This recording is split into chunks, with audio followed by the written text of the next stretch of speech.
your senior class. It's a small group, but they've contributed a lot, especially this year, to celebrate them before the game. Just how special was that? It was great, and I'm glad we recognize the guys who have graduated as well. It's such a convoluted or tough thing to judge who's a senior, who's not in baseball in general because of the draft. But then you throw in the COVID complications, and it's kind of awkward. And just the way that it worked out in a nice, neat box for us was 4 guys that I believe all came in at the same time and have all contributed a ton. All, I mean, look at what they've done. They've represented the program on and off the field, and just been a part of a lot of different things. Pretty cool story that their career will read as from start to finish. And it's funny, you get to see them mature, usually from freshman to sophomore year or first year in school. The second year is the biggest jump, but all those kids made a lot of progression.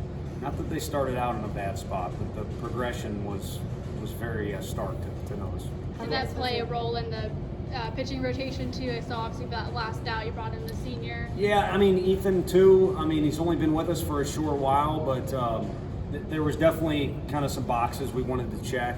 And those guys are capable of getting outs, and I think if, at one point in the season, we thought we could roll a second lineup out there and look like an SEC group. We talked about that when we played Iona, but, without the effort we had as a team, we would have left some boxes unchecked, and they kind of bailed me out. It feels good to involve guys the way that you'd like to on paper, or at least the numbers work out in a certain way. How nice is it to get a win like that for them on their special day? It was great, and I mean, you end it with C. Scott making the catch the way he did, and you could feel it. I mean, maybe we should just do that every game is what I was thinking, because the vibe, there was something going on. I don't know if having the Sunday off, or we've been put in this little rhythm where we're used to Thursday, Friday, Saturday now. But their attitude when they showed up to the park was, we're going to win this game. We're relaxed, we're having fun, but we're also focused. And that's important because you're kind of searching for your best combination of being relaxed and focused. And you're never going to find the perfect one, but as the year goes on, it should get better and better. And I think they kind of unlocked something today.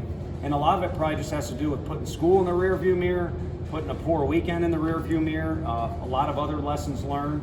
And, it's just time to play ball. And these stats and everything, all that's kind of been decided. I think we've already voted on, or will vote on, all conference and all. Like, there's a lot of things that you can now set aside, and it's like you were a kid in Little League. During the summer, you just go play. Sometimes you might play 2 or 3 games in one day and be covered in mud because you were sweating in the dirt. So here we are in that time. It's a fun time. Do you like where your team's at going into the final weekend of the regular season?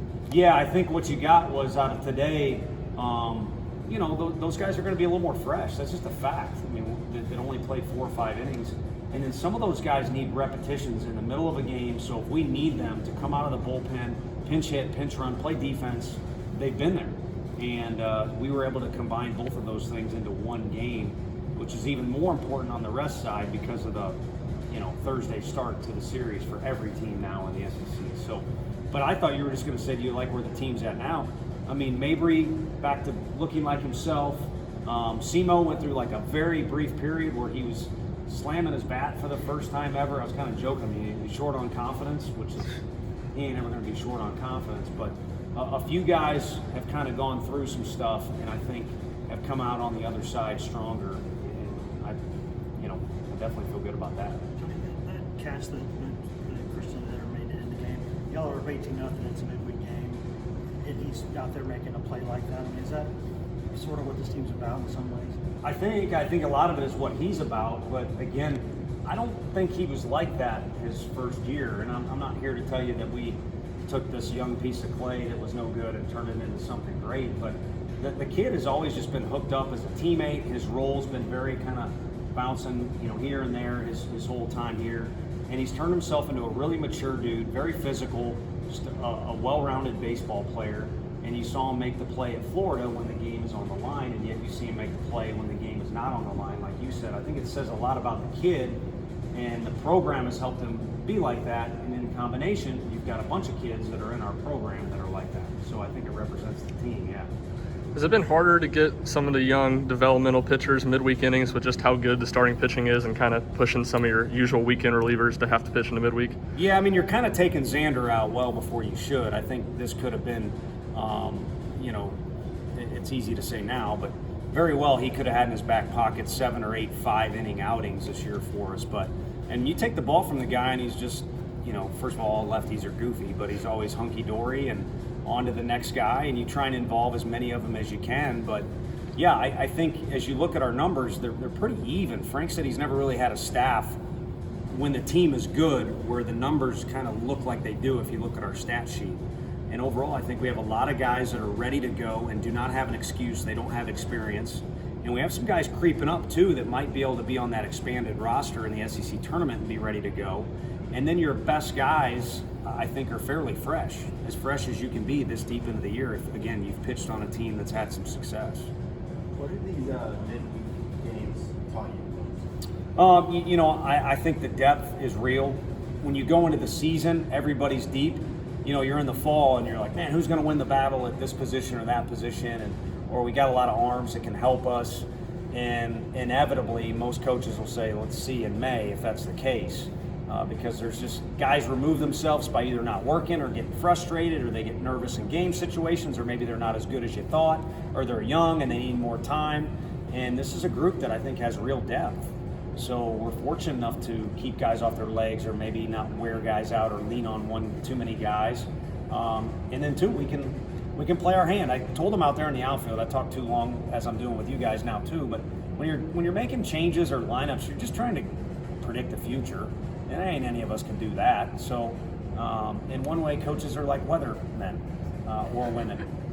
That's my best if I was going to do stand-up. So I'm not knocking. The weather's tough to predict, and so is whether a guy's going to get a hit or not. So just make sure your name is in the hat. And all these guys have stuck with work, stuck with being a good teammate. The repetitions have been good that they've been out there. So there's a bunch of names in the hat, and we pick out the ones we think are right. And if it goes well, you look smart, and if it doesn't, you don't. But we're fortunate enough to have a lot of good players, so you look smart when you start a guy like Ben Joyce out of nowhere, and he looks like he can really do it. But going to Mississippi State this weekend, Coach, I mean, they haven't had the record they've had from last year. I know they're still the defending champs. What do you expect from your team this weekend and from them? I think to look forward to getting back on the road and do better than we did last time we went on the road, because it's something that we had success before that weekend. But also, you just look forward to road trips in general, but this one's kind of different. You're going to go to Hoover after that. And again, school's out. You don't have that weighing you down. We've become a close-knit team. So I think they'll look forward to just being around each other if you're just going to go trip on the hole. But you're asking about on the field. I would assume, and I know what I'm looking for, is just play better than we did the last road trip. And so there's your challenge. On top of, you got to play in Starkville. You got to play in front of a bunch of people in a huge stadium. And that roster is plenty good. It's just our league, sometimes things get going one way or the other on you, and the roster we'll see this weekend will be plenty good.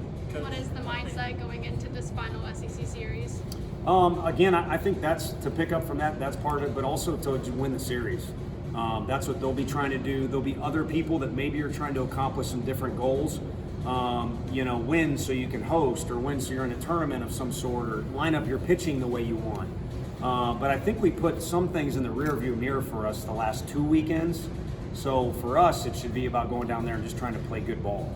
Coach, how big was it for Seth to have a couple leaky yards tonight for his confidence, Hoover right around the corner? Well, it was good, but if you look at it on video, and I think I heard him even say it in the dugout, he took his shortest swings of the last few weeks and hit the ball over the fence.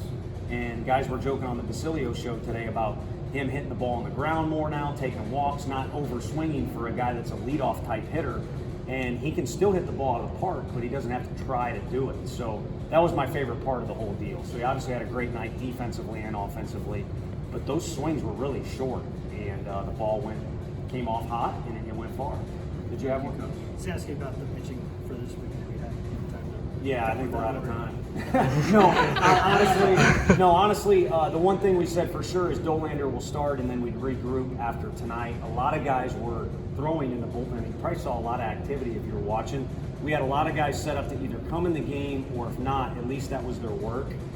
So now that the game went the way that it did, we're going to circle up and decide who's traveling and who's starting and where.